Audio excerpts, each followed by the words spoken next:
Yang membuat saya tidak punya harapan yang baik mengenai apa yang mau dicapai. Dia banyak menyuntik corporate. Corporate itu misalnya apa? Itu Kadin, suntik. Ada UMKM, juga ada corporate yang bergerak di bidang kesehatan. Maka COVID itu permasalahan di bidang rumah sakitan dan modal-modal di situ sangat luar biasa. Dan sekarang pertanyaan-pertanyaan kita yang belum terjawab, apakah COVID itu dimanfaatkan untuk sebuah keuntungan rentisiker bagi orang tertentu, misalkan vaksin itu penjual beliannya seperti apa? Itu pertanyaan yang luas dan yang hak sama kita karena kita warga negara yang ingin tahu tentang itu. Belum lagi soal uji klinis dari itu. Orang ilmu pengetahuan kan nggak dilibatkan di sini. Universitas banyak di sini. Dia bercakap-cakap aja. Dan kita punya laboratorium yang cukup kuat di sini, walaupun masih di dalam batas-batas yang belum begitu bisa menyeimbangkan dengan negara barat. Tapi kita punya itu. Tapi polisi itu saya lihat sangat tidak bisa menjawab.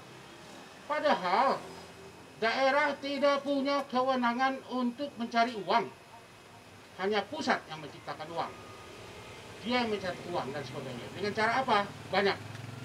Maka karena itu saya mengusulkan, ayo Pak Presiden, saya sangat simpati ketika Anda berkata bahwa COVID ini akan menjadi sebuah kondisi yang memotivasi kita untuk lebih maju ke depan.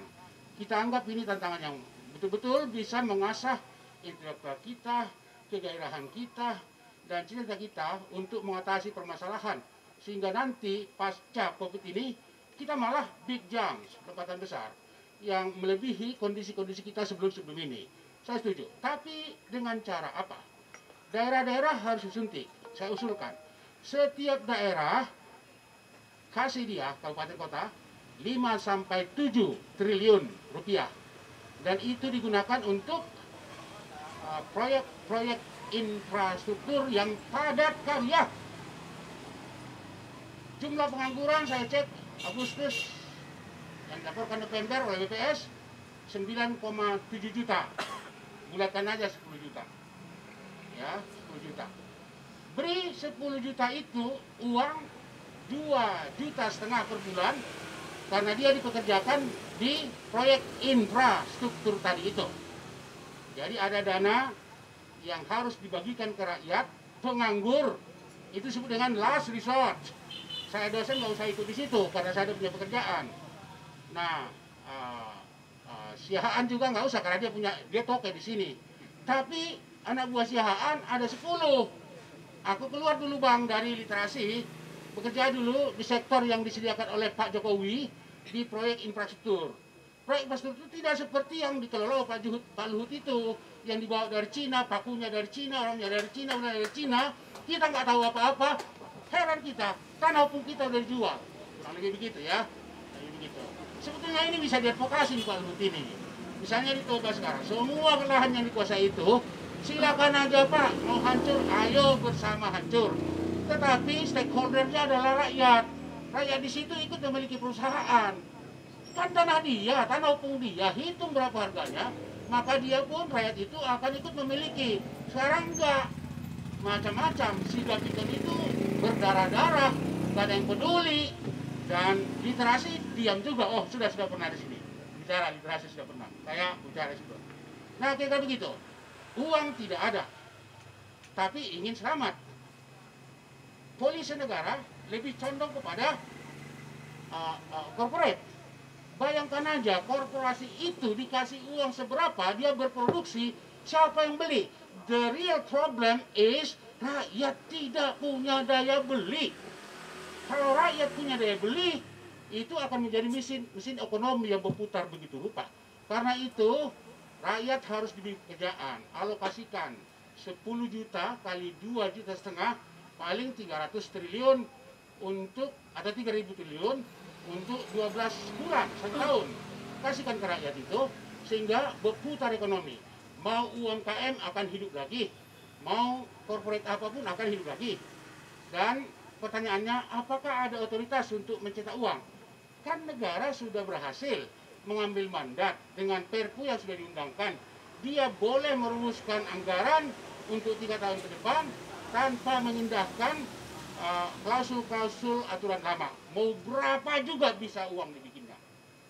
Pertanyaan orang-orang ekonomi, kalau Bapak cetak uang begitu rupa, apa enggak inflasi? Enggak, itu mitos. Itu mitos. Syaratnya menurut ilmu modern theory adalah harus produksi jalan terus. Jangan pada kisah masa lalu uang dicetak tapi disimpan-simpan semua. Terjadi krisis ekonomi. Ini tidak. Harus ada jaminan industri, semua harus jalan. Nah, tentang pangan. Pangan kita ini jangankan gara-gara COVID. Memang kita sudah kolaps ini, negara dan bangsa yang tak tahu malu ini, Indonesia ini. Dan kabarnya ada 3 lokasi yang menjadi food station atau apa namanya itu. Aku pun nyebut susah itu, karena bukan bahasa kita. Coba banyaknya itu nanti orang yang tersingkir di situ. Dia punya keinginan lahan besar. Dan saya teringat tahun 30 ada proyek emigrasi namanya oleh Belanda. Membuat satu rencana akan membuat hal serupa itu di sekitar antara Humbang dengan Dairi. Situ akan dikuasai ribuan hektar. Yang menjadi pekerja di situ semua orang-orang Belanda. Karena tahun 30 itu adalah krisis ekonomi yang luar biasa. Belanda ingin supaya mereka lolos dari situ, kita perlu menyediakan komoditi-komoditi yang bisa diperjualkan di semua bangsa-bangsa di dunia. Maka dengan lahan yang di situ, kita bisa membuat satu gebrakan ekonomi menyelamatkan si Belanda kita ini. Jadi mau dibawa ke sana ribuan transmigrasi dari kampungnya sana, dibikin pemukiman dan sebagainya. Kurang lebih begitulah. Mereka menjadi enclave.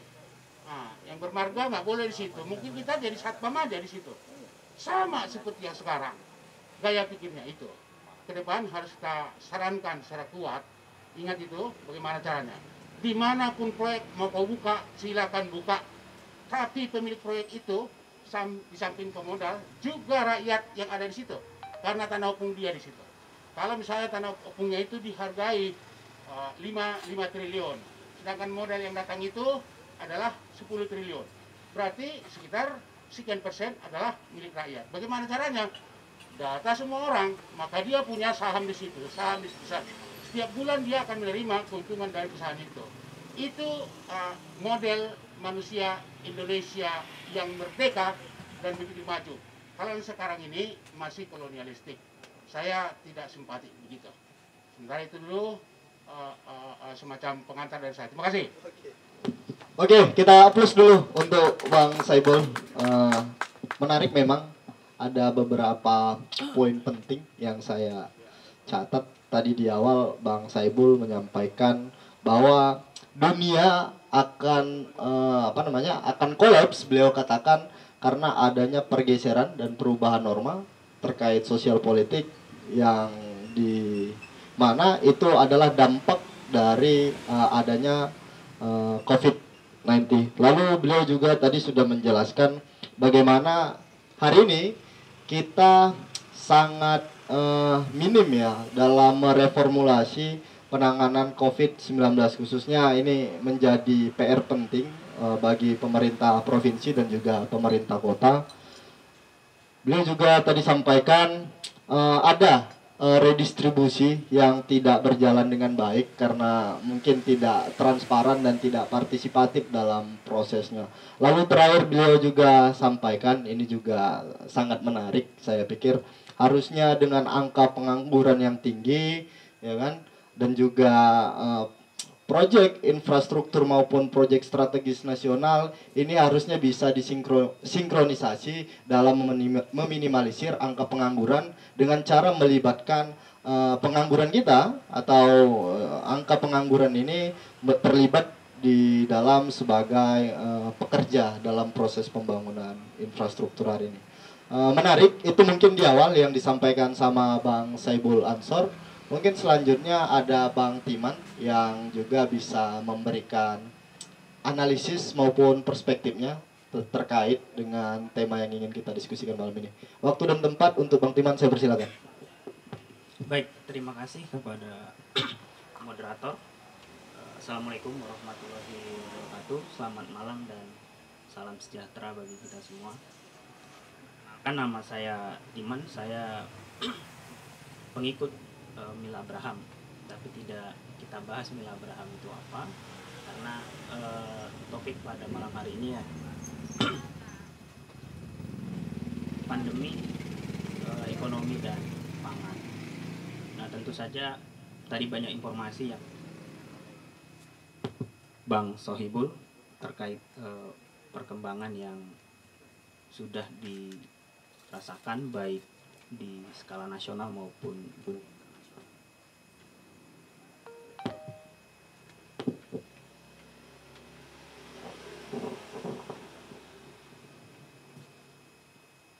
memang dampak dari pandemi ini memang sudah banyak diperbincangkan, dan bahkan di beberapa diskusi banyak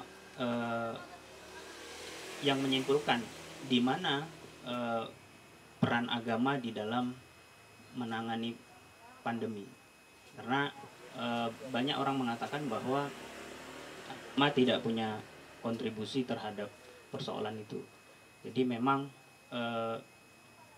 sangat kompleks pandangan dari masyarakat kita. Tetapi memang semua sudah menyadari bahwa pandemi ini akan berdampak pada ekonomi dan pangan. Sebelumnya memang kami sudah pernah mencoba mengingatkan pemerintah kita akan pentingnya ketahanan kemandirian pangan. Memang bangsa kita ini tahan pangan karena kita masih mampu impor. Kita masih mampu impor itu, bahkan garam pun kita impor. Banyak orang mengatakan